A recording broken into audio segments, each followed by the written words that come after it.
মঙ্গলটা শুধুমাত্র পিসি ভাইপোর রাজ্য নয়, সমস্ত দোষ মুখ্যমন্ত্রীর, বক্তা স্বয়ং মুখ্য সচিব। প্রতি ক্ষেত্রে প্রমাণ করতে হবে বাপেরও বাপ হয়। নমস্কার, আমি টুম্পা। কথায় আছে ঠেলায় না পড়লে বেড়াল গাছে ওঠে না। তাই 21 তারিখের মধ্যে 4 জন WBCS অফিসার, ডাটা এন্ট্রি অপারেটরের এগেইনস্ট FIR করতে হবে, তাদের সাসপেন্ড করতে হবে, পরিষ্কার জানিয়ে দিয়েছে নির্বাচন কমিশন। এমনকি সেটা মেনেও নিয়েছে মুখ্য সচিব। আর 2.5 ঘন্টার বৈঠকে সমস্ত দোষ মুখ্যমন্ত্রীর ঘাড়ে চাপিয়ে দিয়ে এসেছে। কথায় বলে না বাপেরও বাপ হয়। আমাদের রাজ্য এমন একটা রাজ্য যেখানে কিনা দূর দূরান্ত পর্যন্ত কোনো আইন শৃঙ্খলা চোখে দেখা যায় না।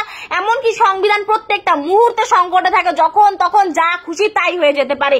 তাই আমাদের এই রাজ্যটা শুধুমাত্র পিসি ভাইপোর রাজ্য নয়, এখানে আরো কয়েক কোটি মানুষ বসবাস করে। তাই প্রতি ক্ষেত্রে কেন্দ্রকে এরকম প্রেসার দিয়ে, কড়া পদক্ষেপ নিয়ে, প্রেসার দিয়ে বাধ্য করিয়ে হলেও রাজ্যকে কাজ করাতে হবে আর প্রমাণ করতে হবে যে বাপেরও বাপ হয়।